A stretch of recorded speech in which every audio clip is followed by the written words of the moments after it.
Welcome back, everyone. I'm here to finish yesterday's class. There's a lot of information in which we began talking about yesterday, and due to the time, we had to conclude. And Be'ezrat Hashem, tonight, we are going to finish up and add a whole lot more to the discussion that we had yesterday. It's an exciting discussion. We're looking at current events, and we're looking at really the Messianic process, Moshiach really unfolding in front of our eyes, and this time particularly seeing it in the American election, the result of the American election, President Trump returning to office. What's the significance of that? I don't think it's politics as usual. I think this is literally an act of pure divine intervention. Yesterday I mentioned to you, and I watched it again because it's just so stunning. I showed it to somebody.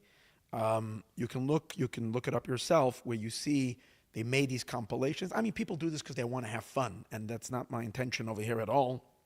But rather, a compilation of all the people that said that from the entire spectrum, from all sides, even have Rubio, for instance. Rubio, who Trump now took, and I think he still needs confirmation, to be Secretary of State in the new administration, is dismissing and saying that Donald Trump will never be president. Senator Graham, okay, big guy, is laughing at the whole thing. They're so sure that the thing is impossible. And yet, in a stunning turn of events, both in 2016 and in 2024, he's elected as president of the United States. Now, a little something of yesterday, just a nugget, so that you get an idea. I mean, I recommend everybody that listens to this class number 2, to first listen to class number 1, because it gives the outline. And now I'm going to try to fill in with a whole lot of cool, mystical ideas, which are little, I think, just indicators. What we're looking for over here is indicators to be able to read deeper into events that happen in this world, to try to see what could possibly be the godly intentions or the godly forces that are driving these events from behind. Okay, that's our job. That's why you're here learning in our class, is to try to see past what the news tells you, what the politicians tell you, to see what Torah has to say, and primarily to see what the mystical side of Torah, which gives us a much deeper understanding of life, how to see that. So yesterday we were talking about two things. We spoke about the Zohar, in which we spoke about it, that we are at the conclusion of a 70-day period, which it seems like, again, I can't say, I'm not saying, and I have to say this again and again, I can't say anything for certain, because I'm neither a prophet and I'm not a Kabbalist in the true sense of the word. I teach Kabbalah a little, and I teach mysticism, and I teach Hasidus, but I'm not a tzaddik who's essentially a Kabbalist, and who can know for certain based on seeing things in the higher realms. I'm working from pure intuition and putting together things that that just fall into my head during the course of all these events. And thank God, having the opportunity to study a lot of Hasidus and get kind of the underlying trends of things, and particularly focusing on Moshiach. So I think that a lot of things that I am saying are valid. I can't vouch for everything because a lot of guessing is going on, but it's interesting. Okay, so the Zohar that we spoke about was that the Zohar talks about a 70-day period, which starts on the 25th day of Elul and concludes on the 6th or the 5th day of Elul, next week Friday. And that's like supposed to be a major Messianic period, a time of revelation of Mashiach. And it starts, as you heard yesterday, with an event that happens in a city of Rome where 3 buildings collapse and the ruler of the city is killed, which we discussed as possibly referring to what happened on the 25th day of Elul, of Nasrallah being taken out. And in the midst of these 70 days, a king rises in the world who will pride himself over all kings in the entire world. Well, if you've been following even today's news, President Trump, or President-elect Trump at this moment, has been messing with Mexico, and he's been messing with Canada. He's announcing tariffs on everybody. In other words, everybody is shaking in their boots. I'm surprised that the new Mexican president, a woman, she's standing up to him. I wonder how long that's going to last. But it's really, really amazing how he's not afraid to mess with anybody. He definitely has that arrogance. He has that pride. He feels tremendously empowered, especially now when he won the popular vote. In other words, he feels he has an enormous mandate to shake up everything. Now, one of the things they keep on referring to him in the news is, if you look, is they call him a disruptor. He's here to disrupt things. It's like whatever is, he's here to make a shake-up. He's going to disrupt everything that's going on. And it's exactly the position that I think from the divine element, his work in this world is to disrupt and shake up the forces of exile, to break them, to break the back of exile, to break, in the Kabbalistic terminology, the last bit of klipos, the last concentration. You see, our job throughout, from a Kabbalistic perspective, our job throughout all the generations is to separate and to extract the good from the evil, the holiness from the and to cause the leftover evil dregs to evaporate, to disintegrate, to disappear, and then the world is filled only with God, with holiness and godliness, and everybody's permeated with godly consciousness, and all of humanity comes together to serve one God. That's the Jewish idea of Moshiach. It's a universal, global. It's not, God forbid, a destruction of the world. It's an uplifting of the world. However, we have to do the work before that separates the good from the evil. Now, at the very end, there is a concentration of leftover darkness. And that leftover darkness fights for its very existence. And it tries to stop with all of its might the geula, the redemption. Why? Because it knows it's going to be gone then. So it fights with everything it's got. And that's the position I see that God has given for President Trump, to take them on as an agent of Moshiach. That's the way I see him, and we'll try to elaborate on today, as an extension of Moshiach. He's like Moshiach's hammer. With him and through him, Moshiach literally crushes the darkness in this world. Now, Moshiach doesn't need anybody. The verse says in Isaiah, "Vehika eretz, vehika rasha b'shevet piv," with the I think the words, with the staff of his mouth, with his words, he will take down the wicked. But that can come through various different ways of how he does it. In other words, Mashiach himself doesn't have to get his hands dirty or soiled with blood, but Mashiach activates certain events in the world in which causes the evil to be destroyed. We've been watching an enormous concentration, a network of evil that was here unified together to fight the redemption. And we spoke about it a little yesterday. We'll talk about it a little more today. And that's where I think his position is. I called them in 2016 and in 2017, that's when I came up with the phrase, a klipa buster. Like to have a bunker buster bomb, a klipa buster. I see President Trump as a klipa buster here to break the forces of darkness and pave the way for Mashiach Tzidkenu, for the righteous Mashiach. Now, another very important point, in addition to the 70 days that we're in right now, which it seems like everything that the Zohar said happened, and therefore I'm very curious to know how the next week and a half are going to pan out. Let's wait and let's see. But in addition to that, it's something on a more expansive view. I think it's very important to realize the overall sense of my perspective of how I see things. I know so many of the people and rabbis maybe don't see it the way I see it, but I will insist that the way I see it from my end, this is the truth. Well, if others don't see it this way, I hope they can do their research and maybe they will come to see things the way I see it. Maybe not. Okay, it's okay to disagree. To me, it's clear that we are right now already after the coming of Moshiach. Meaning to say, the Midrash tells us that Moshiach is revealed, concealed, and revealed again. In the interim, between these two revelations, there is a blotch of time. There is a state of time. According to the Midrash, the initial Midrash, it's 45 days. But according to Rashi, in the end of Daniel, it could be as long as 45 years. Rashi says clearly that there is a 45, last Rashi in Daniel, there's a 45-year period when after Moshiach has been revealed already, where he goes hidden, he disappears.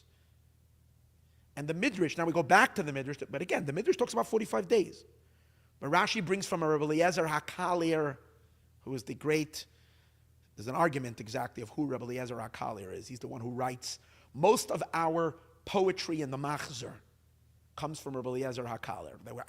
That we say on our liturgies for Rosh Hashanah, Yom Kippur, most of the pieces of prayer were, some attribute Rabbi Eliezer HaKalir as the great Rabbi Eliezer, the Mishnah Rabbi Eliezer, the teacher of Rabbi Akiva, a colleague of Rabbi Yeshua, that he's Rabbi Eliezer HaKalir. Other put him much later, but whatever it is, Rashi quotes him, and Rashi, based on him, and says that it's a 45-year period.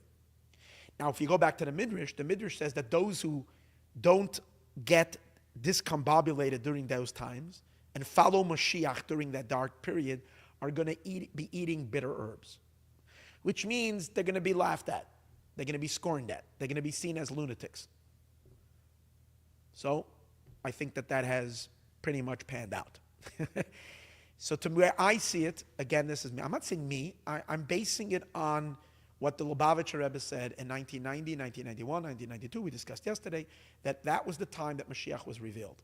That was the year that Mashiach was revealed. It coincided with the Gulf War, coincided with the collapse. The main thing was, the main evil in the world collapsed that year. And that was the last stand of powerful evil in the world was crushed then. And that was when the previous USSR came down, and the Rebbe pointed out that it happened without a bullet. That's the miracle. It was just stunning miracle. Communism, that was the last force that had a grip over the Jewish people, over millions of Jews, not letting them keep their Judaism. Since then, we don't have a government in the world that doesn't allow a Jew to keep mitzvot. I mean, there are places in the world that don't like Jews, and they'll kill a Jew, God forbid, if you end up take a wrong turn and end up in coming into their village or into their town or into their country. Definitely don't want to end up with an emergency landing in Tehran, but there's no official policy that you can't put on tefillin or you can't, whatever. And in the USSR, it was if you practice Judaism, at least publicly, you ended up seriously persecuted. So that doesn't exist anymore. These are things the Rebbe pointed to.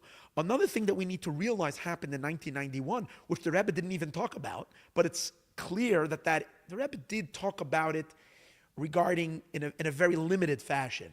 But really what happened in 1991, is the internet was rolled out. And if you think about the tool to unify the entire world, that's Messianic. That's hugely Mashiach, and that is completely an instrument for Mashiach to inspire and teach the entire world.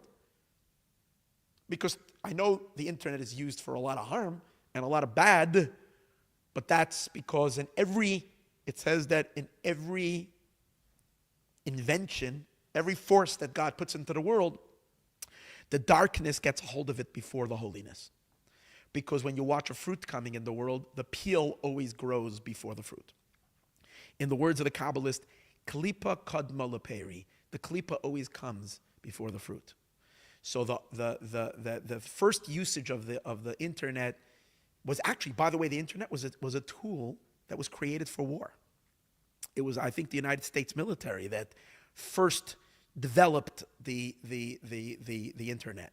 It was an instrument for war, and until the evil is destroyed, we need still military might, and we still need these powers. But essentially, it's not a good thing because it's still a force that's used for killing, for hurting, for destruction.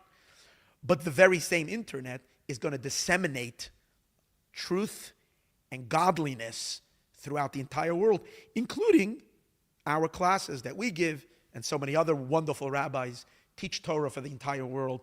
Our reach today is off the charts compared to just a couple of years ago when rabbis taught in their synagogues, and that's how far many people they reached. Or they maybe had, recordings and people copied their tapes, and so on. We used to give out these discs, these things. Fine, but it's very limited. Today there's no limit. Today people in Africa, in Uganda can listen to this class. People all over the world, there's no limit. It's available. Not everybody's listening yet, but it's available for everybody to learn the deepest Torah, the deepest secrets of God. It's all available.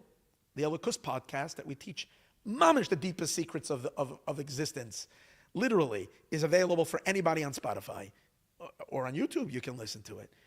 And I'm just one teacher. There's hundreds of others, rabbis that are teaching. Torah explodes across the entire world.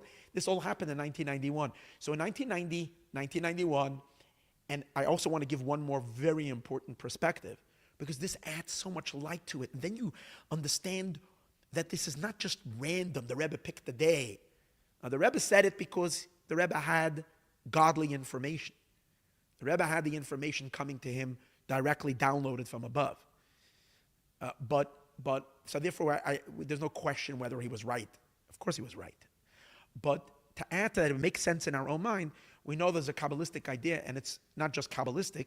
Nachmanides was a Kabbalist, by the way, but Nachmanides does speak of it in his Pirush on the Torah in the beginning of Bereshit, where he speaks about the God created the world in 6 days, and the seventh day he rested. So there is a formula that looks at those 6 days as each day represents 1,000 years. We call it the cosmic week, where each day is 1,000 years, based on a verse in Psalms, chapter 90 or 91. It says, Ki elef shanim be'einecha, 1,000 years in your eyes, ki yom esmol, is like one day. So we say it's 1,000 years. So based on that, there is a concept that the world, just like God completed the world in 6 days, and on the seventh day he rests, so too the world goes through its process of what we call tikkun olam. The world goes through its rectification and its process. The world co-creates itself together with God. Humanity, the story of humanity, spans 6,000 years, and then we welcome the Shabbat, which is the world of absolute, magnificent godly revelation, peace and tranquility. That happens in the year, the ultimate revelation of that is in the year 6,000 from creation. Moshiach, however, is not in the year 6,000. Because Moshiach is not a Shabbos phenomenon. Moshiach is a Friday phenomenon. Because Moshiach comes to help the world, the Zohar says, prepare for Shabbos. Without Moshiach, we couldn't prepare ourselves for the state of heightened divine revelation and godly consciousness that we're all going to be in the year 6,000. So we need a period of time to accelerate holiness, to accelerate the download of holiness, which is going to happen after Mashiach is revealed, when we're going to have our third temple built, and we're going to be able to do all the mitzvot, all the 613 commandments in their perfection, which we've never been able to do in history, to its ultimate perfection, as discussed in other classes. When all the Jewish people together are going to be observant, because even those that are not observant now, in the days of Mashiach, everybody's going to return to the observance of Torah and mitzvahs. We're going to have millions of Jews doing all the mitzvah with the holy temple, with the grand, incredible soul of Mashiach alive and well with us. That is going to pump godliness and holiness into the world on levels that we can't even imagine. It's going to accelerate mankind to levels of purity, to levels of selflessness, and to levels of innovation. You imagine what kind of innovation we're going to create within the world that is going to make life literally magical, easy, and free us up to be able to serve out, to get to know God. That's going to happen that takes place on Friday, not on Shabbat. That's why?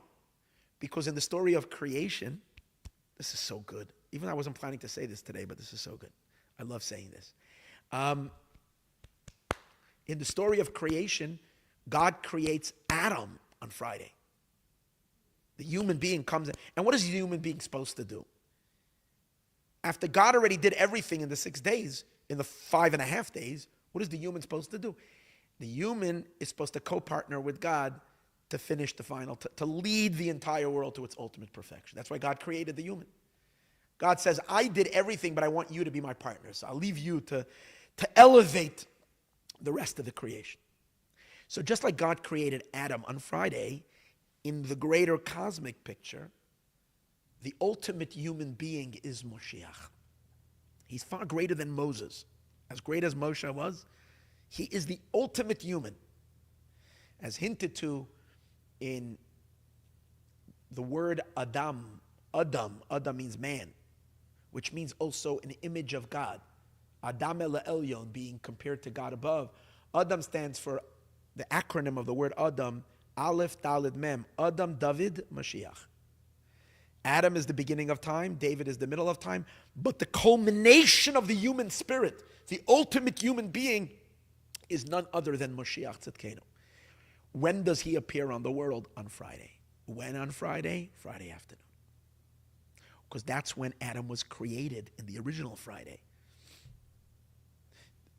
The Vilna Gaon, the Gaon of Vilna, goes through a period. He actually calculates the time of when Mashiach is supposed to come based on a midrash that describes every hour what God did to Adam.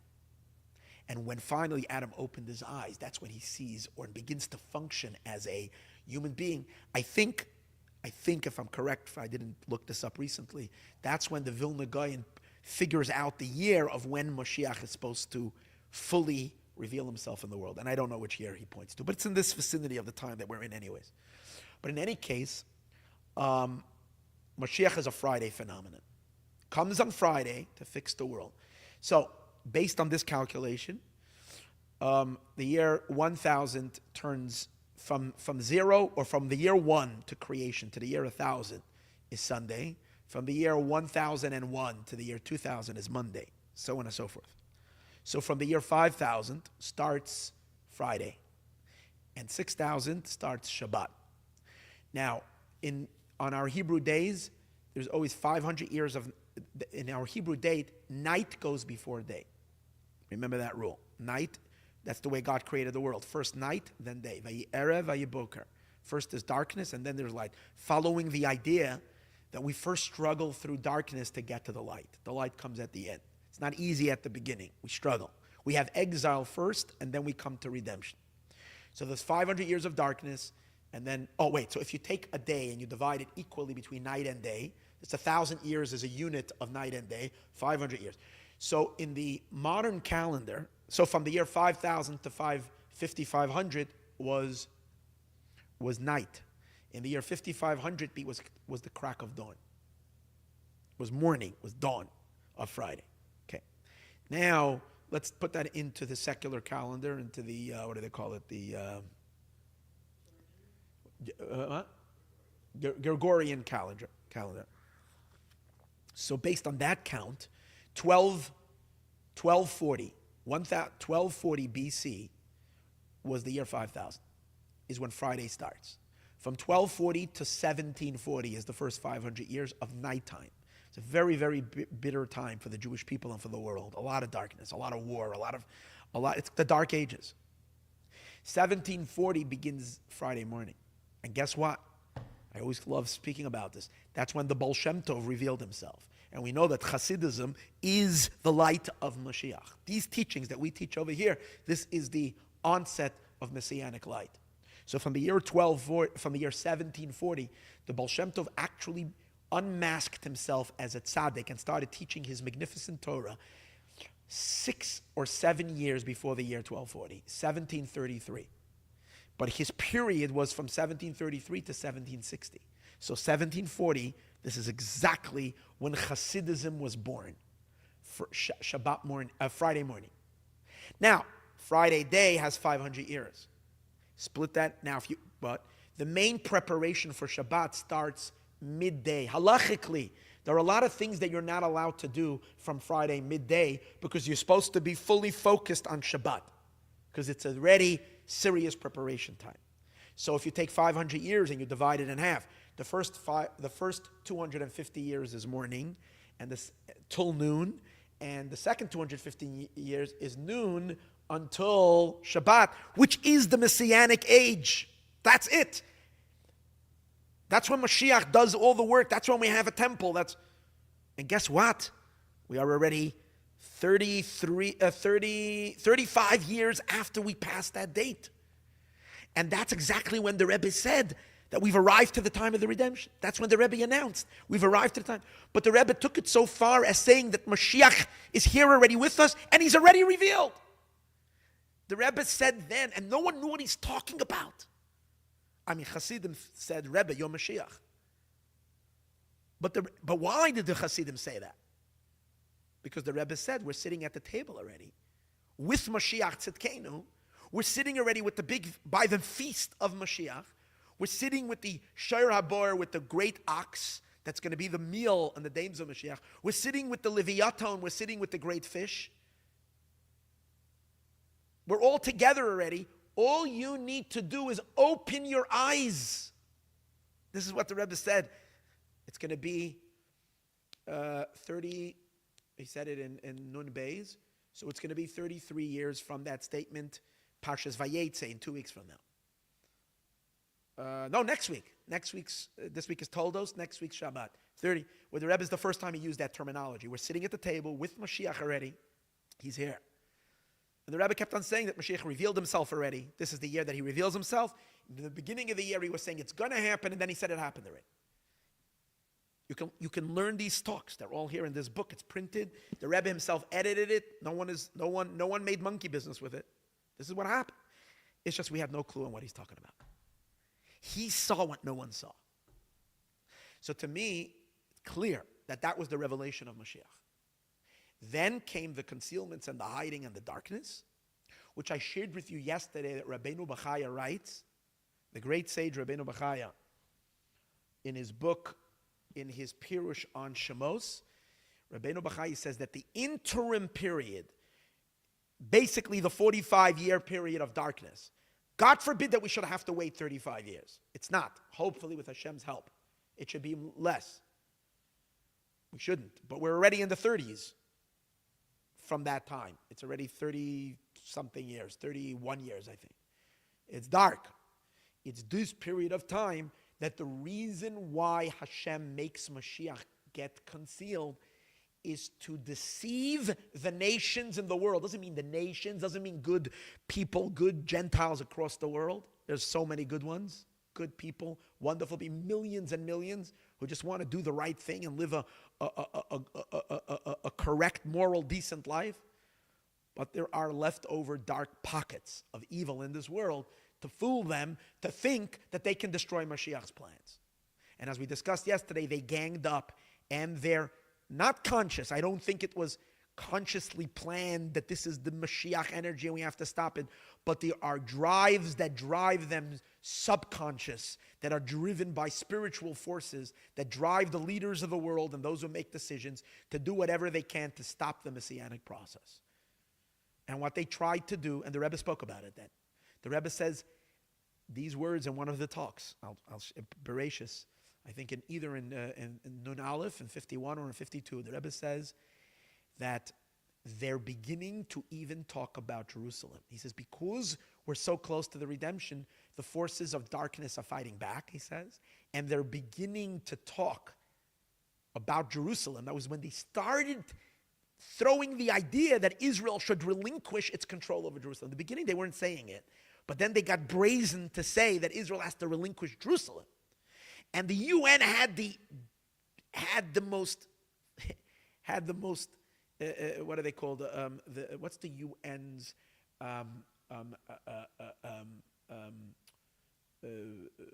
thing where they go to places in the world and they designate them as NASCA. What do they call it? I don't know. I just forgot. Where they have these areas where they designate it as a historical important place. You see it all over when you travel. This is a heritage site. UNESCO. UNESCO is this.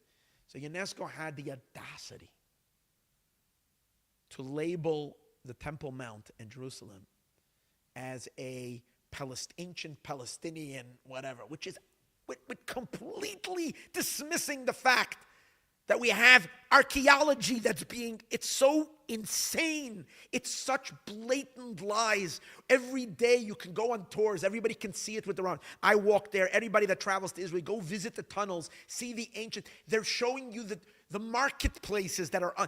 Jerusalem has cities upon cities built on the old cities of the time of King Solomon, King David.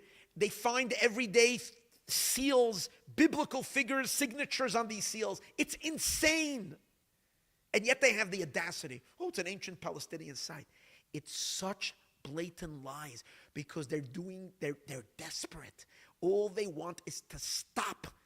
So the Rebbe says they're talking about Jerusalem. But the Rebbe said these words, and this is the crux of everything I'm telling you in these classes. Everything else I'm going to tell you is cute and nice and fun. But this is the crux of it. The Rebbe then said, he quoted he quoted the verse I told you yesterday about.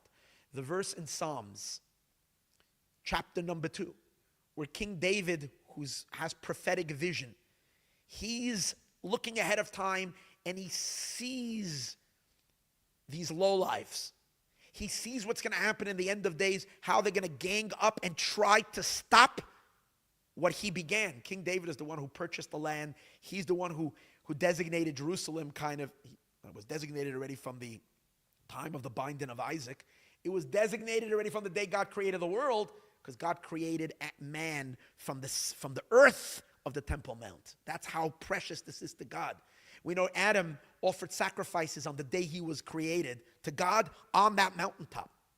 Noah, when he came off the flood and thanked God, even though Noah came off in Turkey, that's where the Mount Ararat is. He traveled to Jerusalem, to that mountaintop, according to the Midrashic thing. And he had enough time to go because he lived for another couple of 100 years after the flood.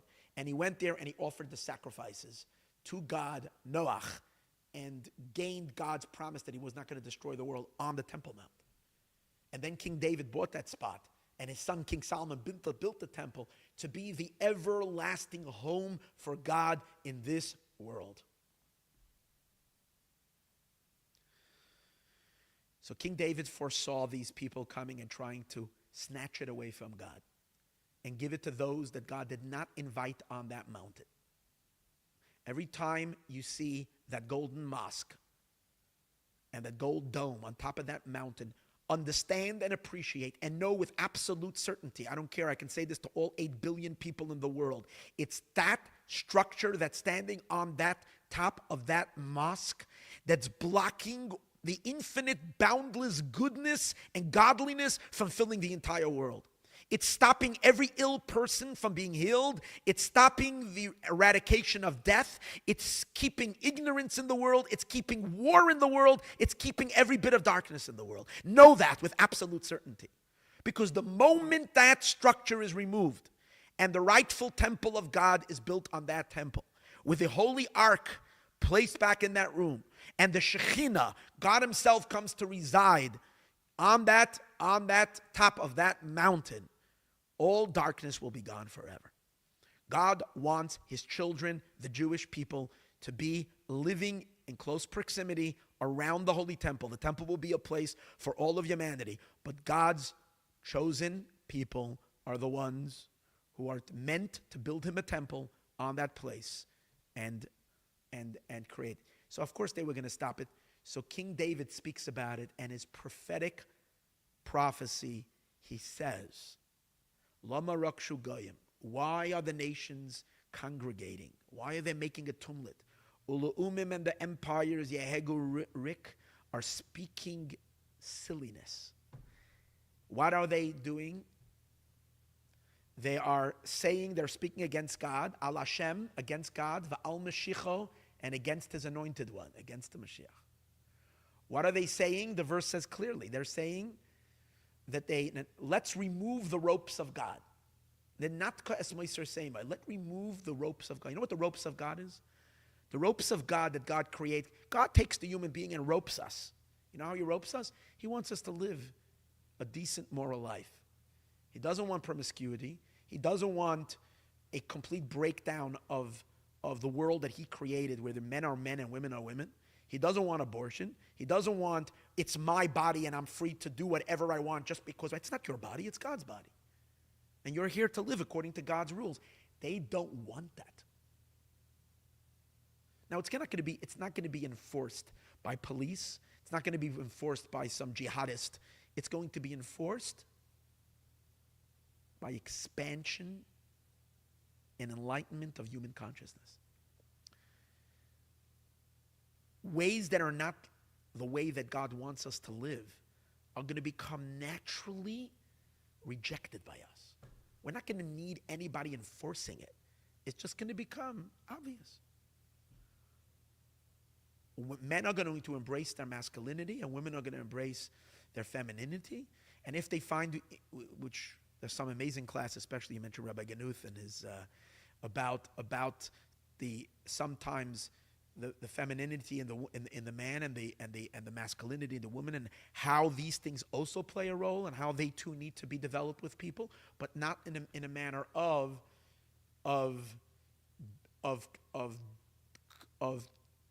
re-identifying your body and choosing to be someone else that you're not.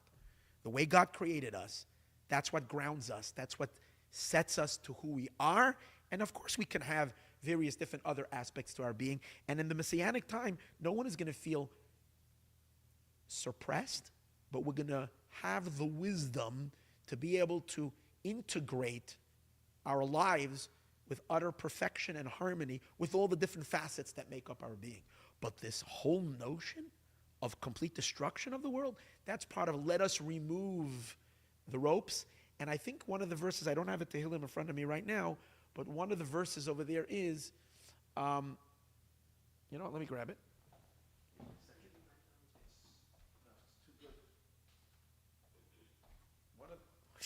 It's so funny. I'm sitting with the Chumash, with the Siddur right in front of me. I do have it here. You see, sometimes you're looking for things far off and it's right in front of your nose. Here we are. So what does he say?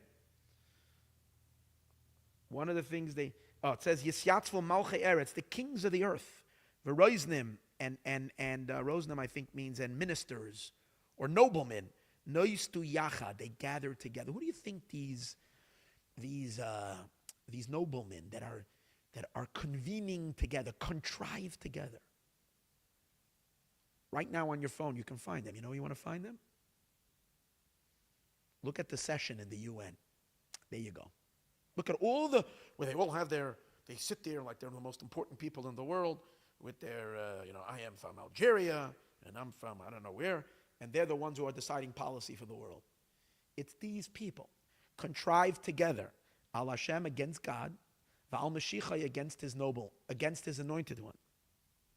Let us remove his ropes. Let us throw off from ourselves his cords. And hear what the verse says. And this is what the Rebbe said. I'm sorry, I'm far more dramatic than when the Rebbe said it. The Rebbe just said these things like he's downloading. But it says over here, Yoshev Bashamayim Yischak. God in heaven laughs. God watches all of this and he's amused how the people think tiny little midgets of made up of earth, of flesh and blood, think they're going to derail God's plan. Hashem Yilag Lamoy, God makes a mockery from them. Oz Yedabere Lemoy Ba'apoy, then he speaks about them with his wrath. Ubacharoinoi, and with his anger, Yeva'alemoy, he confuses them. You want to see the confusion? You want to see the confusion? Look at election night 2016. Look at election night 2024. Look how God confused them with their polls, and look how God made them think that they're in power. And God says as follows, Vani nasachti malki, I have already planted my king. Al Tzion Har Kachi, on Zion, my holy mountain. I've called this spot already. This is my spot. It's occupied already by me. It's my spot. They call it occupied territory. Yeah, it's occupied by God from before he created the world. This is already my spot, he says. And therefore, do you think you're going to vacate me? Try. I also take you to the daily prayer. This is, when we say Psalms, this is part of our daily prayer. We say this constantly. Every day in our morning prayers, there is a passage called Yehi Chavod Hashem La'olam. Let God's glory be forever. So it says like this. Hashem Melech, God is king. Ado Shem Melech. Okay, Ado. You know what? I'll say the verse completely so I can say God's name, and then I'll. Adonai Melech, Adonai Malach, Adonai Yimloch, Lolam Va'ed. What does that mean? God is king presently. God is king in the past. And God will reign forever and ever. Then it says, Hashem Melech Olam Va'ed. God is king forever. Avdu Goyim Me'arzo. He makes nations, he makes them get lost. Avdu, they get lost from his land. Hashem pushes the nations that are in his land that don't belong there outside of his land. And now in order to do this, what does he do? Hashem Hefer, God disturbs, he ruins Atzas Goyim, the council of nations. There's a Yiddish expression. Mensch tracht, in Gott lacht. It's an old Jewish expression. It's based on this verse. Man contrives, man plans, and God laughs. Hashem Hefer Atzas Goyim. God disturbs. He vetoes. He nullifies the council of nations. Heini, he deletes. Machshava, he erases. Machshava amim, the thoughts of nations. And it continues. Rabbeis machshava is belev ish. There is much thoughts in the hearts of man. V'atzas Hashem hisakel. But it's the counsel of God that stands forever. Who is this man? This is the man, the unholy man. Finding expression in many beings, many people. Whether it's Guterres, the guy in the charge of the UN, whether it's Barack Obama, who is leading so much of this from the back, from behind the scenes. Whoever it is, these are all kinds of personalities. They contrive, they make, they plan, they do, they make. But God's counsel and God's thing, that lasts forever. Hatzas Hashem la'olam tamod. The counsel of God stands forever. Machshavos liboy, the thoughts of his heart, l'dor v'dor, will carry through generation. This is all leading up to what? Listen to this. Kiyu amar, because when God said something, vayehi, so it will be. Hutziva, he commanded, v'yamoid, and it will stand. Regarding what? Doesn't say. God has a plan. He has something. He wants something. It's going to be. No one can mess with it. It seems like the prophet is getting, or these verses are getting so excited about something that God wants, which seems to be challenged. And God says, try as much as you want. I'm going to throw it all. I'm going to mess it all up. It says one thing. What is it? Now comes the punchline. Ki vachar Hashem b'tzion. God chose Zion. That means Jerusalem. Eva, he desired. He has a personal passion. He has a deep desire. L'moshav lo, to that should be his seat. That's where he plants his throne, on that mountain, nowhere else. I was very, very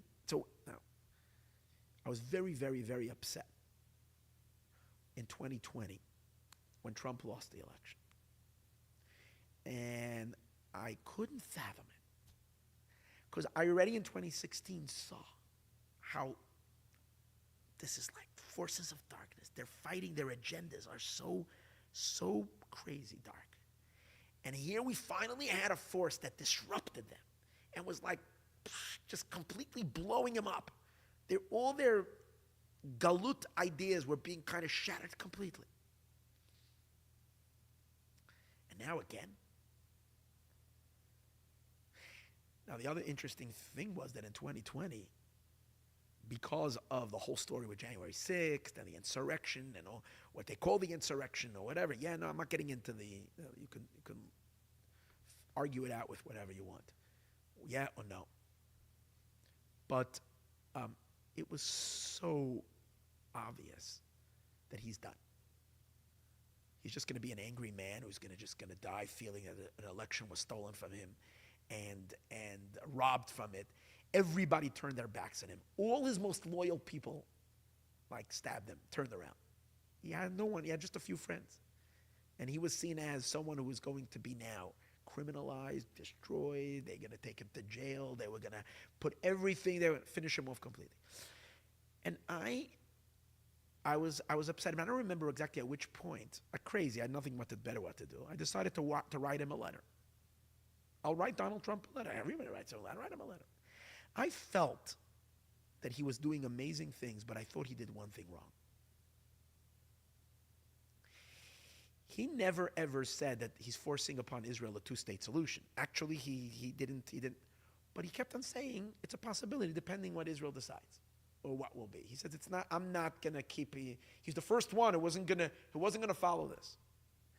And then he came up. I don't know who it was. Some people they came up with a plan, which they tried to lay as an outline for a solution. And part of that plan was that Israel would relinquish major parts of Israel and give it and create some kind of a Palestinian kind of an independent state or whatever. He did have it. He didn't push it, but he had it. And I felt that just entertaining and getting involved with that is where he's messing up. That's where he's losing it. That's where God says, listen here, you're in or out. You're my man in Washington or not. So I wrote him a letter. And I basically said, I probably never read the letter because it gets thousands of letters. And I said, imagine if Mar-a-Lago, someone contests this is your empire, your Mar-a-Lago. That's your baby. That's his place. And imagine if one day you get, someone is contesting and saying it belongs to him. Imagine your upsetness, your fury. Do you dare? This is my real estate. I said, as long as you know and you understand what this is really about. I don't know if he read it. I don't remember. I'll look up. I spent quite a while rewriting it and trying to write it well and send it and respectful and whatever. But that's the idea over here. So when it says God laughs, and I mentioned it then all the time, God's laughter was Donald Trump because it was so out of the box. It was so out of left field. It was so impossible. It was so crazy. Everybody thought it cannot happen. And as I mentioned earlier, he's the ultimate disruptor. Now, what happened in 2020 based on all of this? So he went and as we discussed in yesterday's class as well, he declared Jerusalem as the capital of the Jewish people. He moved the U.S. embassy there. So when you move your embassy there, you're actually taking it seriously.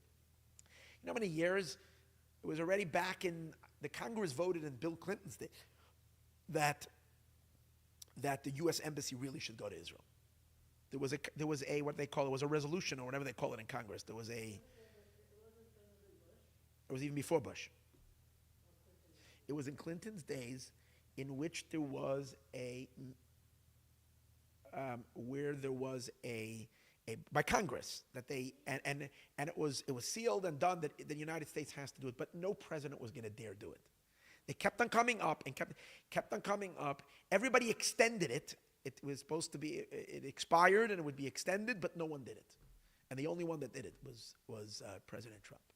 And he moved the embassy, and as we discussed yesterday, people said the World War III would happen. Nothing happened. Actually, when he did that, and after that, it was pretty. There was a little bit by Gaza. They were protesting a little bit.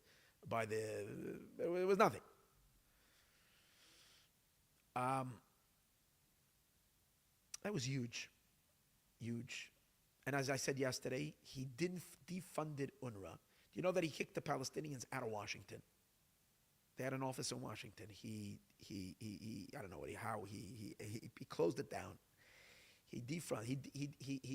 He was putting enormous constrictions on Iran. The guy was doing amazing things for Israel. Amazing things for Israel.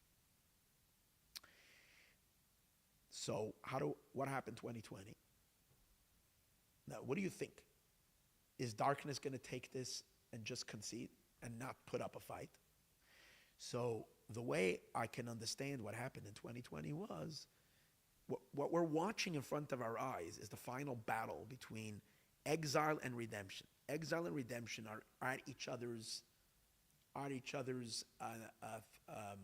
throats. There's a wrestling going on. So when the forces of redemption made headway in 2016 to push through powerful power, and again, the most amazing thing was that he rolled out he managed to bring about. And again, it's not a him. These are all godly forces that are being. He was blessed with godly success, and he made the Abraham Accords. That was huge. But as he reached the peak of that, they did whatever they can to stop him. COVID and all of that, and then they managed to retake the White House, push him out. And I don't think if there was ever a person that was persecuted as much as this man was persecuted, in terms of had so many forces out to completely destroy him. They did whatever they possibly can to take him down. And other than the miracle of miracle that he was able to survive it and that he did not throw in the towel and took back the reins and made the most stunning comeback and became president of the United States again. So where are we holding now? So I hope and I pray and I believe, and I don't know for sure because no one knows for sure, that the last attempt of the Sitra Achra, the other side, to stop the redemption they pushed back, and now they've been smithered to pieces. That's all they're doing right now is trying to blame everybody for why they had such a terrible election. And gone. Now let's go just a little deeper into a couple of things. This was really just a little bit of an elaboration on yesterday's class, but I want to take it now to some really cool things. I mentioned yesterday that there is a concept that the actual rebuilding of the temple is done with the participation of Edom. The Edomites, which are the descendants of Esau, which is this week's Torah portion, actually join Jacob, they join Yaakov, the Jewish people, to assist in the final revelation of godliness in this world. I know there are other rabbis, Rabbi Kessin most notable, who done incredible amount of shiurim on this, and I've listened to some of them. He says great things. In this idea, he has a concept of a Moshiach ben Esau. That was kind of like a little bit of an extreme type of a statement, but whatever. And I'm sure he has sources about it. But I'm coming from a more Hasidic perspective. These concepts are stated in Hasidism as well, very strongly, in the Maimarim and in the Sichos and in the talks, that the Geula can only come as a joint effort of Yaakov and Esau together. That's why we're going to see in 2 weeks from now that when Jacob is coming back after his long exile, where he built his entire family and coming back to Jerusalem, in a sense, that's a little image, that's a little snippet of the Jews coming back, because whatever happens in the lives of our fathers happened to the Jews. So Jacob coming back to his father's house really means the Jews coming back to Jerusalem, where we will experience Yitzchak. Yitzchak means laughter, Isaac. We'll experience the ultimate laughter and the ultimate joy. So Jacob is on his way back. He stops and he does something really strange. He provokes his brother. He sends messengers to Esau, who he's been hiding from him. So usually when you ran away from someone and you kind of feel that he kind of is not angry at you anymore, so last thing you're going to do is provoke him. You're going to try to sneak your way and make believe that he doesn't see you, and hopefully he'll leave you alone. Why is Jacob sending, and the Midrash actually criticizes him. The Midrash says, you shouldn't have done that.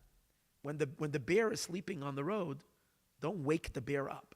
Just sneak by quietly. Why did you wake him up? Had you walked, gone back to, he would have left him alone. He would have left you alone. He forgot about it. He got into other stuff. He's busy. He has his own problems now without you.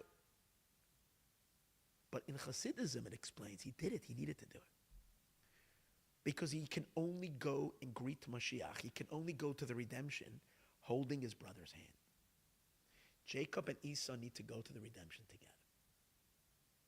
In Kabbalah, it explains something really, really amazing. We gave a lot of classes on this that Esau holds the key to the redemption. Esau has the most powerful, potent energies that bring down the Messianic revelation from above are buried in Esau's soul. But they're covered up in a massive, massive shell of darkness. And Esau can't activate his own good potential. So therefore, he's a monster. He's pure evil. But he's got enormous holy potential. What do you think Isaac loved him so much? Because Isaac had X-ray eye vision. He was able to see deep and break through the crust of Esau's soul and see to the core and see the beaming bright light that is in Esau, not in Jacob. Jacob doesn't even have such highlights. What Jacob has, what Yaakov has the refinement. Yaakov has the knowledge, the mind, the brains, the refinement, and the tools and the instruments to rectify his brother Esau and harness the energy of Esau and bring him to the redemption. So Jacob can't do it without Esau. So he sends messengers to him. Now the Torah says that at that time Esau was not ready. He wasn't rectified. Instead, he came back like a monster with a vicious desire to tear his brother to pieces. God saves Jacob. They have an encounter. And for a moment, just for a bare moment, the true nature of Esau comes out. And he's crying and weeping and holding his brother with true love. But you had to very quickly snap a picture because you got a Messianic moment. You caught and then 5 minutes later, Esau's back the brute that he was. For one moment, because he was so close to his brother Jacob, his true light came out. But it was just a second and back. And then it will take thousands of years for the rectification to happen. The actual redemption will be Jew and Gentile together, especially descendants of Esau. Now, it doesn't have to mean physical descendants, but spiritual descendants as well. So we know what has been the tradition, the Jewish tradition. Esau is Rome. The Roman Empire turns dissolved into the kind of the Christian West, and in the Christian West itself, to Europe, and then eventually to America. The rectified Esau is the United States of America. That's the beginning of the new Esau, the new Esau. The United States of America is a Gentile who established the foundations of their life on principles that were pre-Messianic, meaning had some refinement, way more refined than anything we've ever seen until the establishment of the United States of America. The freedoms, the respect of life, the dignity to the human, and so on. Obviously, the United States itself had to grow in this role. These things, it's a process. It's a work in process. But the United States of America is that part. Now, here's where I want to share with you. So, when I was watching over the last years, America going through this struggle, because you can clearly see the country is divided, and America going through the struggle of those who want to obliterate God from the Constitution, remove it all and just live a godless existence, and included in that is support for the Palestinian state. It's one package. It goes together. And those that have a God-based consciousness. I'm not saying everything that's on the right is perfect. There's a lot of rectification that is needed, and Moshiach is going to help everybody fix. But the base of it. And there's a lot on the left that's good. I'm not, God forbid, dismissing. There's a lot of charity and kindness and goodness and sensitivity, and so it's not black and white. It's not right or left. But when it comes to governance, and it comes to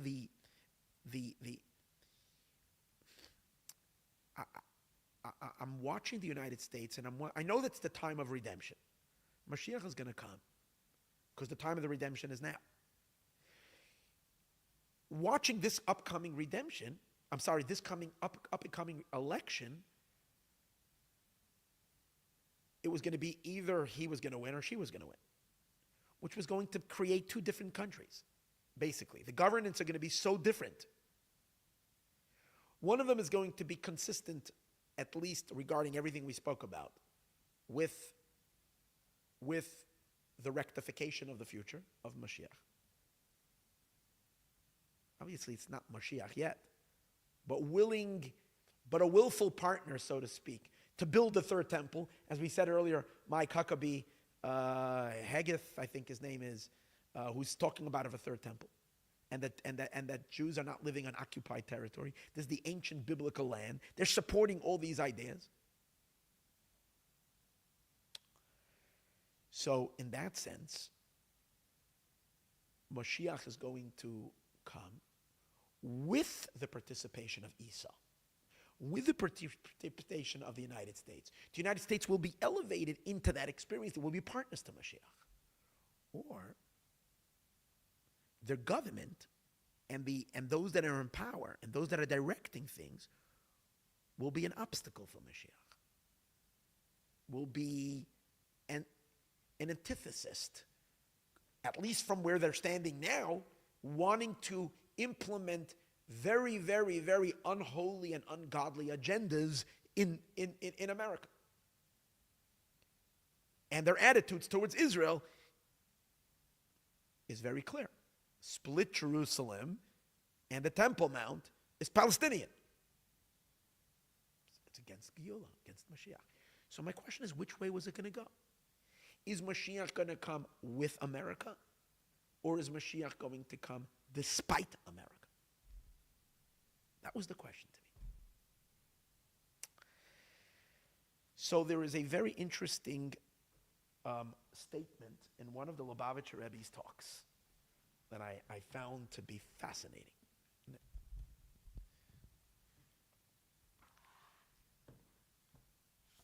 Where is it over here? Oh.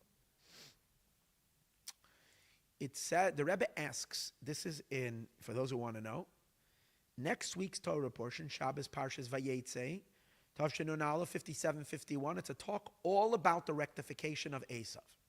The Rebbe says that the Geula is going to come, the redemption is going to come through the rectification of the world, not despite the world, but because of the world. In other words, the world itself will be uplifted for Moshiach. When we say the world, we mean the Gentile world. So he goes into a long explanation about Jacob and Esau, his brother, Yaakov and Esau. And he asks a question. There's a contradiction in the Midrash. The Midrash says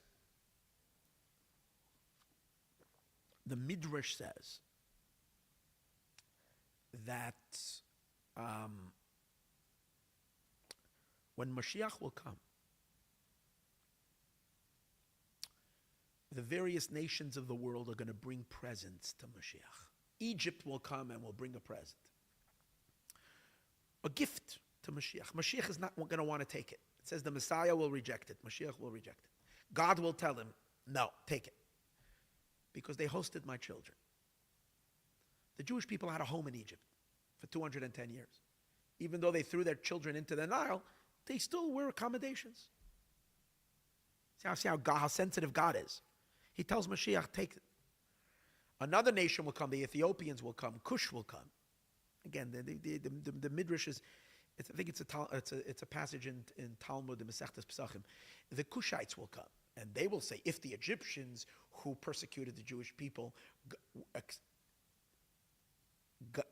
Mashiach accepted their gift, we who did not persecute the Jewish people, of course he will accept our gift.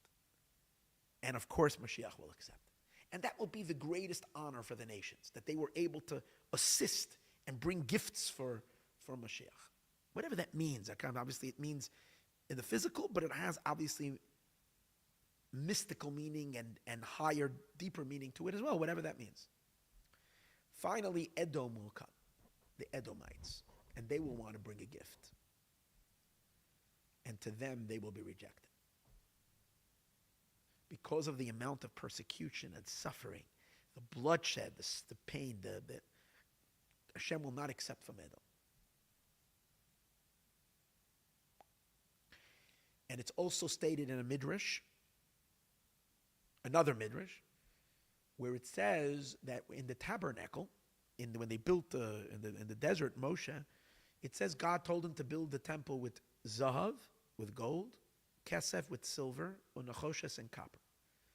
So the midrash says that gold are the Babylonians, it's a symbolic for the Babylonians, derived from verses in Daniel where it speaks about the beast, and the head of the beast, which was made out of gold, was symbolizing Babylonia, the ancient Babylonians. And then silver is referring to another nation. And God all these nations will be rectified. But steel or iron, God did not say to put in the Mishkan, because Edom is compared to iron, and that's not accepted. That's one midrash. The other midrash is that there are 3 non-kosher animals: a camel. There's many non-kosher animals, but the 3 that the Torah lists, that the Torah specifically says they're not kosher. And a neves is a type of rabbit, a gomel, and what is it? It's a gomel, shafan, arneves, and gomel. These are 3 types of animals, right? And they are mile gera. They chew their cud, so they have one sign of kosher, but they don't have split hooves. So they're not kosher. And there's a 4th one, the pig. So the Midrash says that these 3 non-kosher animals refer to the various different forces of darkness that have persecuted the Jewish people, the various different exiles. The 4th one is Edom, the descendants of Esau. Regarding the 4th one, it says that what? That when Mashiach's times, the pig is going to become kosher. So, which means that the pig is going to be rectified. Which means that the Edomites are going to be elevated. So the Rebbe asks the question, which one is it? Are the pigs, is the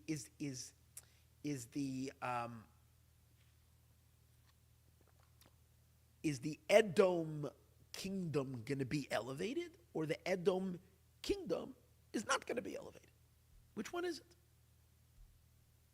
From one place it seems that all the metals you take, besides barzel, because barzel, iron, is symbolic of Edom, and that's one we don't put in. So, and here it says you do. That's his question. So on the bottom he says, Shekola Malchiyos, this is the footnote to the footnote. There's the talk, there's footnotes, and then there is a footnote, and there's a footnote to the footnote. He says, Vadayin Tzarachin, we have the question. Barzel Enksiv Ksan Loi B'Migdash V'Loi B'Migdash, not in the temple, not in the Mishkan, because Edom is compared to Barzel. They destroyed the base of Migdash. So you see from here that all the kingdoms, God will accept their Doren, will accept their gift. And besides Edom, he too will want to bring a gift, Lamelech HaMashiach, and God will yell at him and say, Ga'ar Chayas Kaneh. Ga'ar means he yells at Chayas Kaneh, the animal of the reeds. The animal of the reeds is referring to a wild boar that runs by the reeds. It's a type of pig, a wild boar, and that's the one that God shouts at. Get out of here. But on the other hand, it says that the pig will become kosher.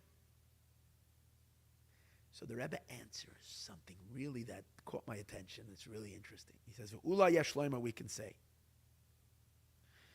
the pig will become kosher after God will yell at it and chase it away. Afterwards it will become kosher. After he yells at it and he chases away. Now, what does God's yelling do? When God yells at the pig, it causes, the words of the Rebbe, Sheyuchres, it says, he yells at the beast of the reed. What are reeds? Those of us who make sukkot, we have bamboo shoots, bamboo sticks. Reeds are like bamboos, like there's. What does it do? What's the beast of the reed? What does it have to do? So I'll take you back to an interesting story. What are the origins of Rome? Everybody knows that Rome is, Italy is in the form of a boot. If you look, it goes into the Mediterranean in the form of a shoe. The shoe is that was meant to be, God made it that way, to be the foot that's going to crush Jerusalem. It was always a threatening boot that was going to put its feet down on the Holy Temple. And God forbid, bring about the 2,000 years exile that we're in. What are the origins of it? The Midrash tells us, fascinating story. Again, it might even be a passage in the Talmud. When King Solomon built the first temple, by the inauguration of the first temple, by the festivities of the first temple, by the inauguration, it was the greatest joy. It was so joyous that they didn't even fast Yom Kippur that year. And they were given a pass. Unheard of. The greatest joy. It says that deep inside God's heart, he was angry. At the time of the joy, he was angry. There's a verse that says, Ki al api val chamasi hoisai irazois. On my anger and my wrath was this city. God says this city has been against me from the day from the day it was established. What do you mean? This is Jerusalem. We spoke all about how God desires Jerusalem. Finally, you're building God the temple. You know why God was angry? Because the very night that King Solomon built the temple, he was also involved with something else. He was getting married that night to a princess of Egypt, the daughter of Pharaoh. And God was fuming. I'm not getting into King Solomon's sin over here. So at the same time that God was celebrating the greatest moment in history, at the same time God had a bitter taste in his mouth. That his anointed one, King Solomon, was marrying the daughter of Pharaoh. So you know what God did? He sent down the angel Gabriel with her on a broomstick, soaring on a broomstick, meaning on a reed. The angel Gabriel grabbed the reed, stuck it in the ground in the Mediterranean, off the coast, not far from the coast. Stuck it in. And sand started gathering around that reed. I guess maybe the angel Gabriel helped it. Basically formed the strip of land in the Mediterranean. That would be Italy. I don't know if the whole Italy, but the city of Rome. Or I don't know if it refers to the entire area or maybe a certain part of it that was established when? Hundreds of years. Now, listen, this is the beginning of the first temple. So you have 400 years of the first temple, 70 years of the second temple, and then 400 years until Rome came, destroyed. The second's about 1,000 years, period. So what kind of geological things happened in that area? I don't know the history of it. But this is the Midrash. So whether the Midrash means physically, it's hard to believe physically that there was a piece of, that a city was built on. It's hard to believe that on the literal sense. But if it means spiritually, whatever that means, Rome is standing, or the part of Rome, I don't mean Rome necessarily, the city Rome, but an element of Rome is standing on that reed that the angel placed to be the antithesis of the Holy Temple. So think about that. There is a reed that's meant to stop, that fight the temple. That's what it says when God yells at the beast. The beast is the one who lives, the wild boar, he lives on the city of the reed. When God yells at him, there's a mystical concept in Kabbalah. This is crazy. When you watch this, it's absolutely stunning. When God yells at it, the yelling of God, the Rebbe says, and he's not saying his own, he's quoting, he's bringing it from, amputates the leg of that reed, breaks the reed, and causes the reed to break. Kind of. And that means Rome becomes weak. Which element of Rome? That which is fighting holiness loses its base, loses its bearing. Its foundation falls apart. Because God snaps the reed. Boom. You know what it's hinted to? Listen to this. The power of Rome mystically is built on the letter Kuf. You know, the Hebrew letters, Aleph, Beis, Gimel, Dalet, one of the last letters of the Hebrew alphabet is a letter Kuf. The Kuf is a hay. It's the same shape like a hay. What's a hay? A hay is a line like this, and the little leg on the bottom. But the only difference is that the Kuf, the hay goes, the left leg of the hay goes down much lower. It's not the only difference. On the by a Kuf, the top of the letter is rounded like a resh, and by a hay, it's like a hay. It's like a dalet. It's flat like a dalet, but the Kuf, the letter Kuf, the long leg of the Kuf is that reed. And what does it do? Think about it. What does it do, that Kuf?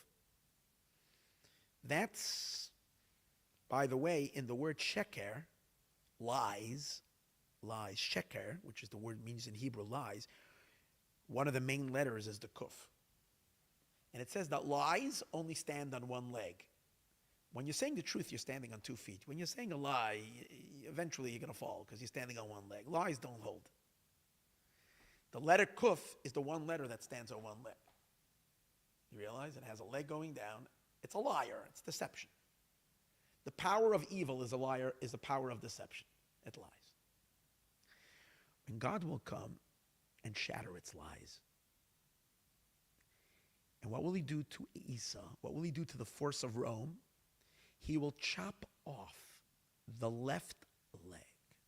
Now let this sink in. Hashem is going to chop off the left leg of the Kuf, of Rome, and when of the beast of Rome.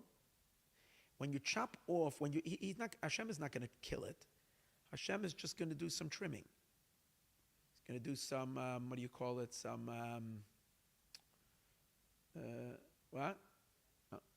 some landscaping, yeah. He's going to trim, he's going to cut off the bottom on the left side. And the Rebbe says, after God chops off the left side, then Esau, then Rome is going to be invited in.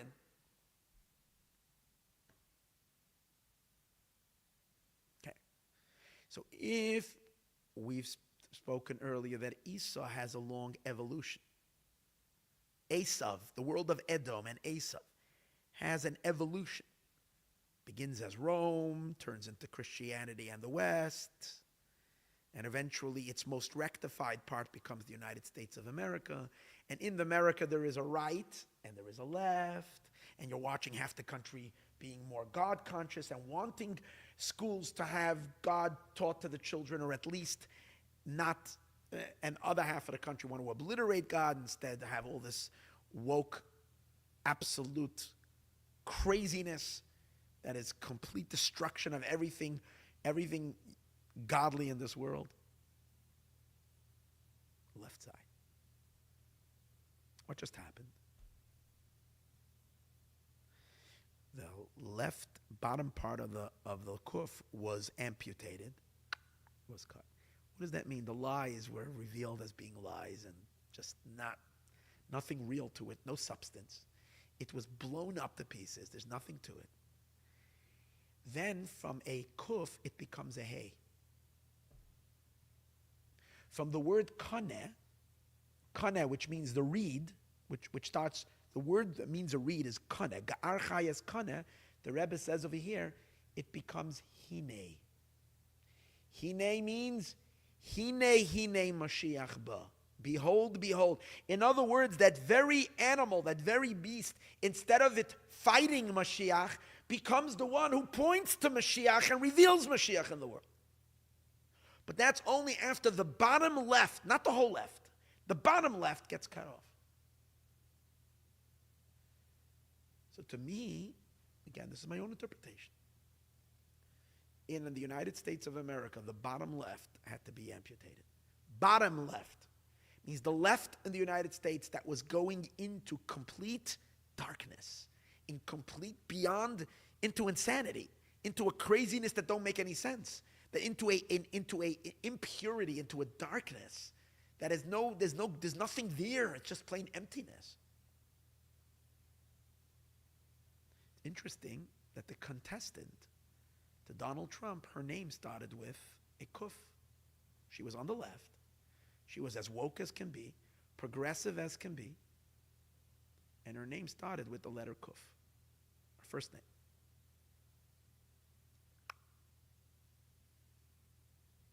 And it was like sliced, because it's like, when Hillary was going up against him, she was around afterwards. It was like, now we don't even know what happened to her. Like, where is she? Everybody's just like, what's going on? She's out. It's like this whole thing just completely was eviscerated. And what are we left with? Now, I think this is very telling. There is going to be a tikkun in Esau, but it's going to be after the bottom left is going to separate. Then Esau will join. I'm very careful because it's very important. There's a lot of things in the left that are very good. A lot of very great Torah values on the left that are not on the right, and that the right needs to learn from the left. But when it starts getting to the levels where it was going to a very unholy place. Especially when they became, the left. It used to be that just pro-Israel was the right and the left, all the Congress. Suddenly, with all these progressives, what happened? The bottom side of the left side became anti-Israel, anti-Semitic. But guess what? It was amputated. Now Esau is ready to build the temple for Jacob, to join forces. Incredible. What we're watching is absolutely stunning.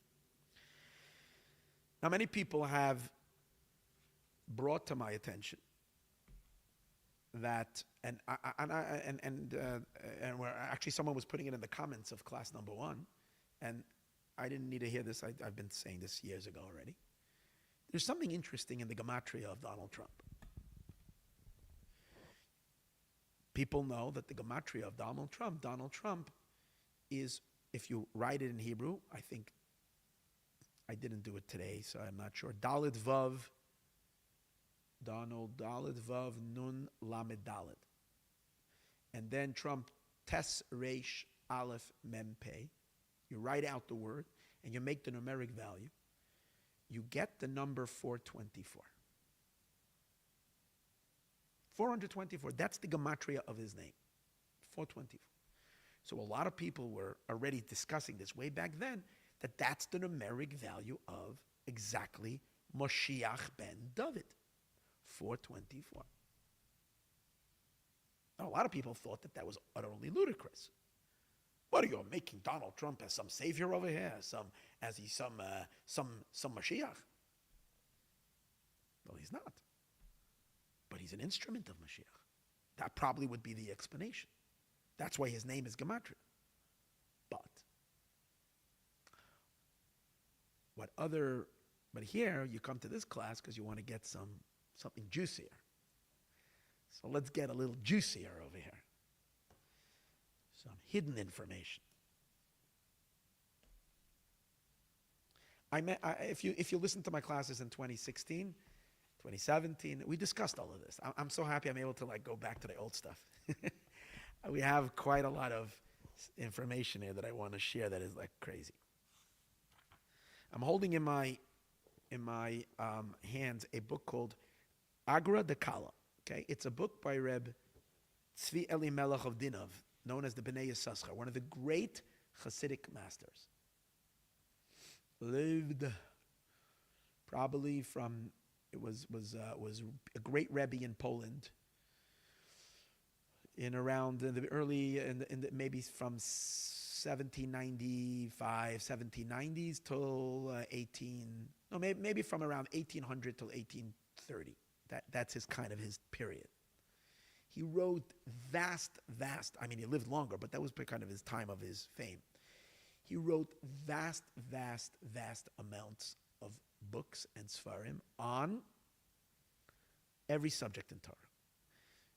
Enormously Kabbalistic, phenomenal, just a genius in everything.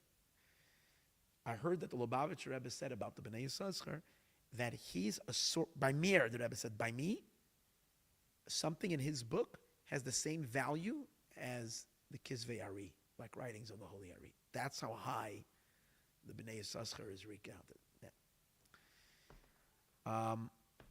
The Bnei Yissaschar brings a very interesting thing. He says that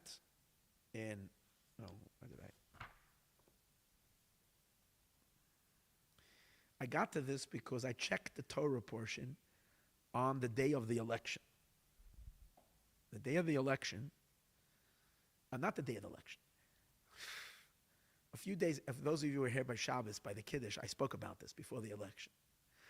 I gave my prediction on the election. And I did it by opening the Chumash and looking what the Torah says is going to happen, because every day we read a portion of Torah. So on November 5th, which was election day, I checked a week before to see what does the Torah portion talk about. Now, by the way, it talks exactly about a concept that we were talking about before. It's Abraham telling his nephew Lot. It says there was a fight, there was a riv, there was a quarrel between Lot and Abraham, his nephew Lot. And Abraham says to Lot, let's not fight. Let's make a separation. If you want to go to the left, go far off to the left, and I will go to the right. If you want to go to the right, I'll go to the right. We'll move. Let's separate. You go to the right, I go to the left. When I read that, I said, ooh, this sounds like this is going to be fun, this election. It sounds like there's some kind of a division taking place. You're going from the right to the left should go to the right, similar to what we were talking about earlier. But in the midst of his spiritual, mystical interpretation of this whole fight, you see this Lot character is a very interesting character. He's Abraham's nephew, but he's the father of Moshiach. Because you know the famous story of Lot being alone in the caves with his daughter and thinking that the whole world died, and then they had marital relations with them because they thought made him drunk. They basically said, we need to populate the world. Well, from that lineage, from out of all places, only God's deep plans, is born Ruth, who is the great-great-grandmother of King David. She's a convert. She's a Moabite, woman. She comes from that lineage. So Lot is really carrying the spark of Mashiach in his. So that's why the story is very Messianic. So the Bnei Yissaschar in his interpretation is phenomenal in the story. But I'm just going to carry on one little thing. He brings from Kol Zeh ben Nimtza in the bottom. Doesn't bring it in the book. No, he brings in the book that Ki Moshiach ben David Bigematria Kadas. Moshiach ben David, the numeric value of Moshiach ben David is 424. The word, which spells the word Kadas. Okay. And he brings on the bottom, regarding this, that Moshiach ben David is Gematria Kadas. Kol Zeh Nimtza b'Sefer Lakutei Sheshanim. This is found in the book Lakutei Sheshanim. Mahakadosh mereb Shamshim ma'os Tripolia. Okay, there is a great Kabbalist who was killed by Chmielnicki, was murdered. I think he and all of his congregants were rounded up in a synagogue and the synagogue was set ablaze, and they all burnt alive to death. This great mystic and saint and tzaddik, Reb Shamshon Estropol, there are writings from him. In his writings, he writes as follows. So you're talking about this happened in the year Tavches, in the year 1648, was when he was killed. 1648, one of the worst bloodbaths in Europe for the Jewish people. When the Ukrainian peasants wonder why Ukraine is getting what they're getting now. The Ukrainians have always been, let's just say, in a very nice way, incredibly nasty and brutal to the Jewish people. The worst of the worst, the Ukrainians, throughout history. During the war, the Second World War, during the Holocaust, and Egypt. But in any case, he brings from Reb Shamshon Ostropoli, from this great Beshem Sefer Tziyoni, who brings it from an ancient book called Sefer Tziyoni, who was an earlier Kabbalist, I don't know when. That V'Hashem HaGadol Kedas, that on Moshiach's forehead there is a name of God that is inscribed on his forehead, and that name is Taf Chav Dalet. It's a name of Hashem. And it's engraved on Mashiach's forehead. I'm sure we can't see it, but it's on Mashiach's forehead. If we see Mashiach, we won't see it. But it's in his power of his forehead. HaKosev al Mitzchay shel Mashiach ben David. It's engraved on the forehead of Mashiach ben David. Mevatel oise klipa. And what it does is it breaks the klipa. He's talking about a particular klipa called Riv, the quarreling klipa. The klipa that likes to stand against Mashiach by making quarrels. Riv means a quarrel, which is half of 424, the numeric value, and it wants to jam Mashiach. So the name Kadas that's on Mashiach's forehead is what zaps. It's a power that zaps the klippas. That's where I took the concept that Donald Trump, who is gematria Taf Chav Dalet, is a klipa buster, who's an energy.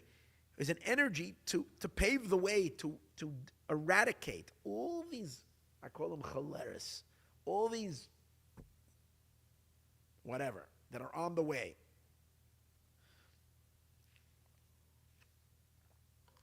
It's interesting. I felt it was worthy to share that. By the way, the same teaching is also brought in Lekutei Levi Yitzchak. The Rebbe's father brings this teaching. And he says that these powerful forces of Kadas, he says it's inscribed on Mashiach's forehead, this name of God. And you know on who it was unleashed? It was unleashed on Queen Vashti. That's why it says in the Megillah, Kadas Malasois B'Malka Vashti. It says the word Kadat. Kadat is the word, simply it means according to the law, what to do with Queen Vashti. Who's Queen Vashti? The Rebbe's father says. It's the power of the unholy kingship that's trying to stop the holy kingship from Afghanistan. That's Vashti. We know that Vashti was the one who stopped Achashverosh. You know, in Persia, they had already given permission to build a second temple. Vashti came along, and she was the one who convinced her husband, Achashverosh, is the Purim story, to stop the building of the temple. So who do you think these Vashtis today? You know, you have to take all these photos and put them into, who are these, who had they come to power, they would have stopped, or tried to stop at least, the building of the third temple. So what do you unleash on them? What do you unleash upon these forces? Kadas malasos, to unleash the powers of judgment, it says. The Rebbe's father says, these are enormous powers of din, of judgments, that get unleashed on the klipos in order to shatter them. But by Esther, it says, to Queen Esther, it says, that she says, I will come to the king, asher lo kadas, not with these powers of judgment. So this is another indication on the divine, I'm just going to conclude the class in a few minutes, on the divine destiny that President Trump, I believe, is here to play in the smoothing things out to the redemption. And I want to conclude with one more very interesting idea that I found was fascinating.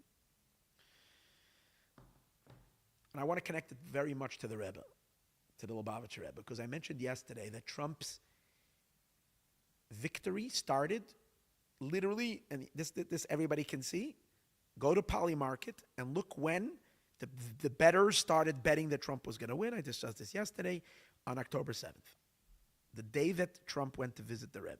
And he had the pictures taken, he was there, he prayed, he offered a thing. Because to me, the power behind President Trump is only the Lubavitcher Rebbe, who's directing the forces behind there. From the underlying forces, the powerful forces of Geula is all via the Rebbe. And it's interesting, by 2016, Trump won. Then his daughter Ivanka, with her husband, came to pray by the Rebbe. This time, it wasn't his daughter, it was he himself. Now, I'm just going to conclude with some very quick, powerful bombs. You see, Trump is becoming now the 47th president of the United States. Last time he was president number 45. Do the numbers 45 and 47 have significance in this godly mandate that he's been given? And the answer is, of course, twofold. The number 45 is huge because according to mysticism, the power that rectifies Esau is the power of 45. It's the power of Hashem's name, the Tetragrammaton, Yud Kei Vav Kei, which is God's unpronounceable name. Kabbalistically, if you put in the hidden letters, because in every letter there are hidden letters, it comes out 45. One of the pronunciations, it's called Shem Ma, the name of 45. And there's a famous, amazing teaching that Jacob is the power of 45, and Torah is also 45. The Jewish people, Torah, we're all the power of 45, and 45 has to rectify 52. I'm not going to get into the idea of 52. 52 is what shattered, that needs to be fixed. Esau is related to 52. Yaakov is 45. 45 fixes Ban. So when the Jewish people have concluded their work in fixing the world, like the Rebbe said we did already, we're ready for a rectified Esau, which is a product of 45. Which would make perfectly sense why Esau, in his reincarnation, like we discussed yesterday, that all the indications show that Esau's reincarnated in Trump. Again, I don't know this for sure. No one knows, but there's enough enough signs to claim that he would be the 45th president. But why wasn't he 46? And yet he was 47. Coming back as 47. So this one I'm going to hand to my wife. Okay, my wife is hanging, she's married to me for 30 so years. She's also becoming a big Kabbalist these days. She really is. So she says she's always putting together numbers now because we've been doing numbers. So she says to me, "Hey, he had to be 45 and he had to be 47. He couldn't be 46. Why? Because 4 and 5 together is 9. 4 plus 5 is 9. And 4 plus 7 is 11. So it's 9, 11. When he's 45, he was 9. And when he's 47, he's 11. And these are both the Rebbe's numbers. Why? The Lubavitcher Rebbe was the 9th Rebbe of Hasidism. Our Rebbe is the 9th Rebbe. The Baal Shem Tov is number 1. The Mezritcher Magid is number 2. I'm talking to the successors, the power of Moshiach in this world. The Baal Shem Tov number 1. The Magim is richer. Reb Dov Ber of Magid, his Yortzeit is coming up the 19th of Kislev soon. It was number 2. Reb Shneur Zalman of Liadi, the first Chabad Rebbe, is number 3. Reb Dov Ber, his son, is number 4. Tzemach Tzedek, Rabbi Menachem Mendel, the first Rabbi Menachem Mendel, is number 5. The Reb Shmuel, the fourth, is number 6. Reb Shalom Dov Ber, the Rebbe Rashab, who we learn the Elokus channel, is his mimer is number 7. The previous Chabad Rebbe is number 8. And the Lubavitcher, the previous Rabbi Yosef Yitzchak, and the Lubavitcher Rebbe, our Rebbe, he's number 9. And 9 is his number. So, and it reflects in many things which I'm not going to get into now. So if Trump is being driven by the forces of Moshiach, that 9, he had to be 45, 9. 10 is not the Rebbe's number, for whatever reason. Number 11 is the Rebbe's number. Like we've discussed many times, I gave classes called 7-11, and we spoke about this nonstop. 11 is the Rebbe's number. Why? First of all, because the Rebbe was born on the 11th day of Nisan. The Rebbe became Rebbe, his Rebbe in the year 5711. His predecessor passed away 5710. Rebbe became Rebbe 5711. In the month of Shvat, which is the 11th month of the year. On the 11th day of Shvat, because his father-in-law passed away on the 10th, and the Rebbe becomes Rebbe on the 11th. The Rebbe said it about himself, that my day is number 11. My energy is number 11. The 11th day of the 11th month and he started his first Hasidic discourses, which in Chabad is considered the coronation of a Rebbe. He said it at 10:40 at night, which is in the 11th hour. So in the 11th hour, on the 11th day of the 11th month of the 11th year and he was born on the 11th day. Come on. Everything about him is number 11. And the Rebbe explained, because 11 represents the infinite light of God infusing all the 10 vessels. Messianic light. It's the infinite, it's the keter or the crown that infuse all. So these are the Rebbe's 2 numbers, 9 and 11. So the first time he was President Trump, he was number 9, 4 and 5. Second time he's president, he's number 11. Now this is very important, an incredible distinction. Listen to this is crazy. There's an incredible distinction between the 2. 9 still has a limitation. It's still within, 9 is 9. 45, for instance. 45, which makes up the 9. How do you get the 9? Because 4 and 5 is 9. But 45 is the name of Yud Kei Vav Kei. It's God's name, but God's name is part of the construct. Yud Kei Vav Kei, it's part of a certain limitation. Number 11 is beyond Hashem's name. Yud Kei Vav Kei, higher than Yud Kei Vav Kei. It's infinity, boundlessness. That's why the first time he was president, he had limitations. They were able to fight him. They were able to stop him. This time, he's coming in like a king. Literally, you can see, you can sense. There's no opposition. You know, do you realize last time when he became president, there were protests all over America? There was the million women's march. You know, I read an article yesterday that they were wondering, they asked the organizers, the Million Women's March, like, why is there no marching? Like, what's going on? They said there's no energy. There's like no energy in the whole opposition. It's almost like a deflated balloon. It just doesn't have the energy.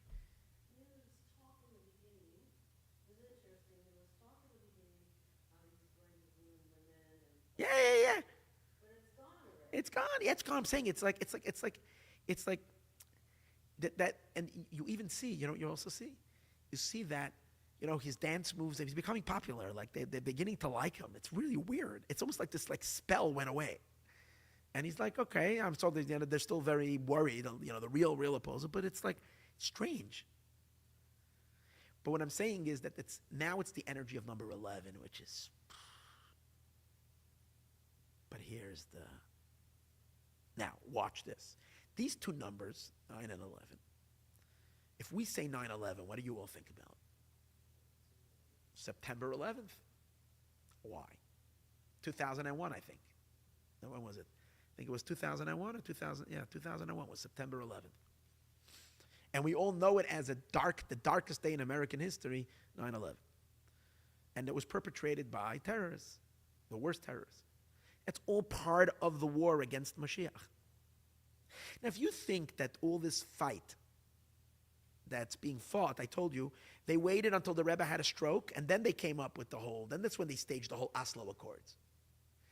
And we also see, amazing, do you know that the Rebbe was shot at by a Muslim radical when the Rebbe was coming home from, the Rebbe had to go for an appointment. The Rebbe never left Crown Heights, hardly ever. But one time on the way home on the Brooklyn Bridge, they shot, but they didn't hit the Rebbe's car.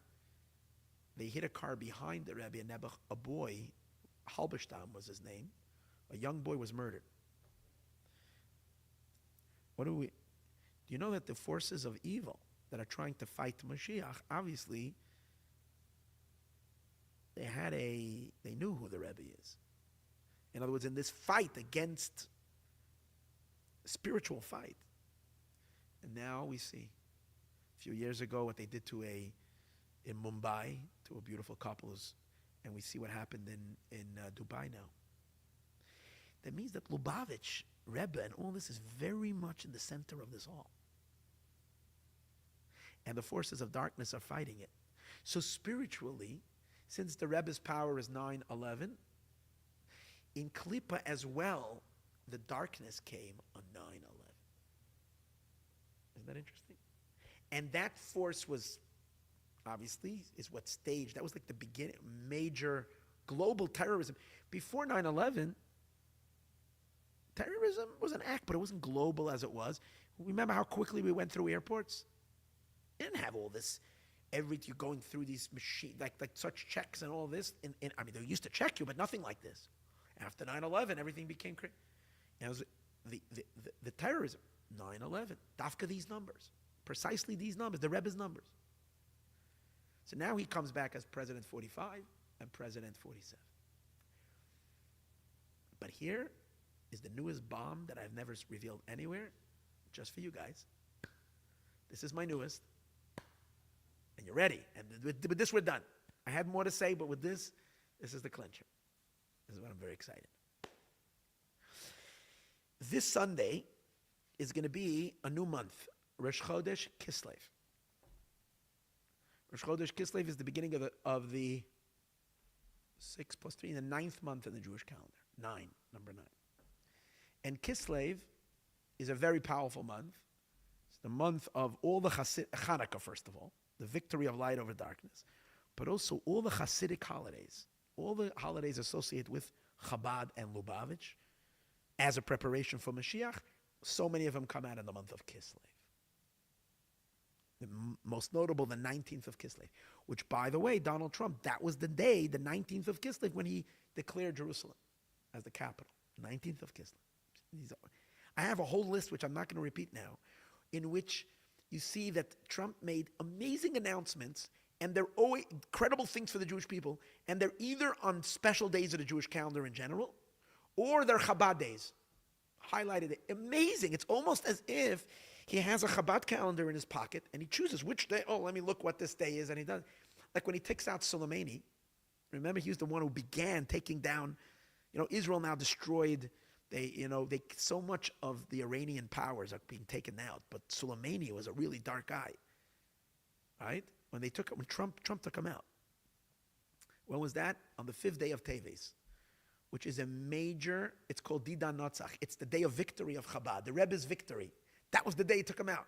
It's like striking. That's why these are all the signs that I'm telling you, that there is someone behind the curtains, that's pulling the strings. I have no doubt. And God wants us to know who it is, because he's coinciding the dates. Okay, so here's the great one. On the first day of Rosh Chodesh Kislev is a very big holiday in Chabad, recent holiday, because it's the day that the Rebbe, the Lubavitcher Rebbe, recovered from a massive heart attack that he had in 1977.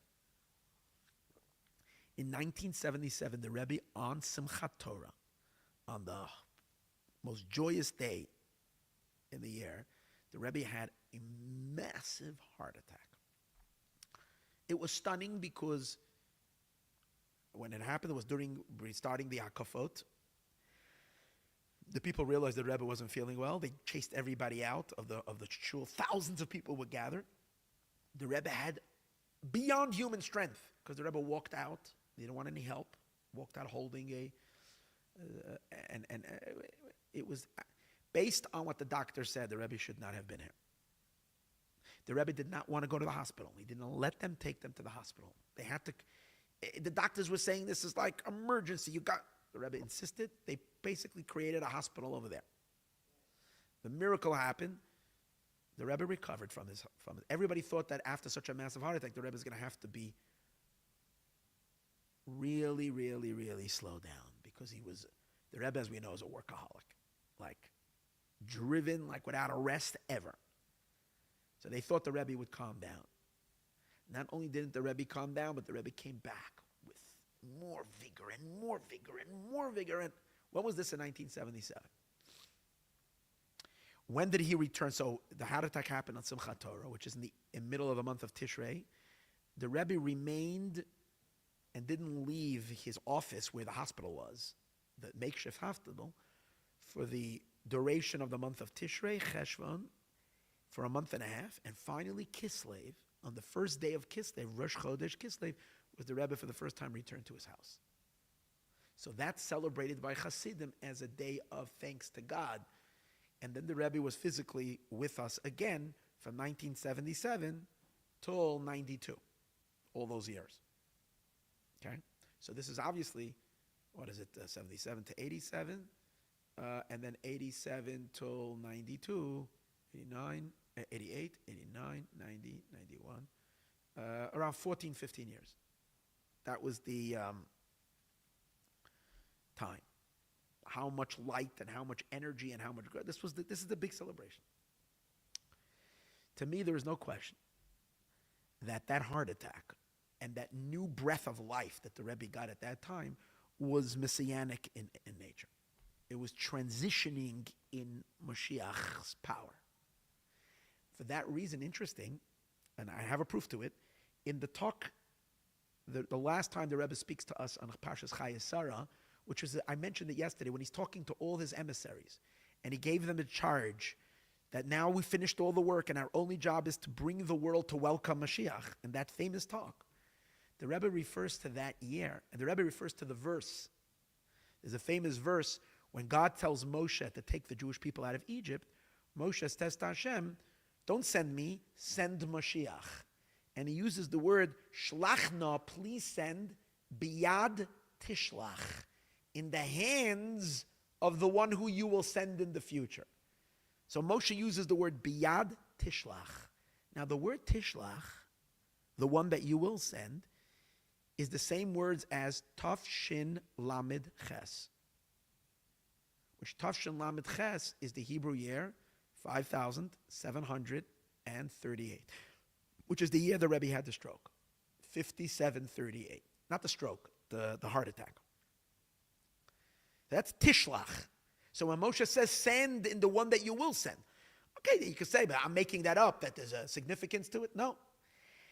In 1992, in 57-52, when the Rebbe wants to say, when the Rebbe's referring to this verse that Moshe says, send it in the hands of Mashiach, the Rebbe speaks about why that year is very special, 57-52, which is 1992. And the Rebbe says, because this year is the year of Yad Tishlach. It's 14 plus Tishlach. It was 14 years after Tishlach. So the Rebbe is making reference to the year Tafshin Lamed Ches as a Mashiach year. And he says it's Yad Tishlach, the hand of Mashiach, is 14 years later. That was in 1992, that it's Yad Tishlach. And the way I'm telling you earlier, that's the year that Mashiach revealed himself. In that first revelation. Yad Tishlach, sand in the hand of Tishlach. And the Rebbe makes reference to it as Yad Tishlach. But what's really exciting is, this year, Rosh Chodesh Kislev, the anniversary this Sunday, is going to be how many years from 5738? 5738 till this year. Or let's do it in the easier count. No. Well, how much? Yes. It's 47 years from the Rebbe's overpower. His heart was almost stopped. His new pounding heart. But his heart was kind of reactivated. I think something like I believe this is my own understanding, that then at that moment is when the download of a higher neshama was downloaded into the Rebbe. Speculation. Tishlach. The energy of, and the Rebbe starts talking about Moshiach way more from that moment. It's like from that time on, boom, it's like crazy. It's 47 years now. Which president was elected? 47.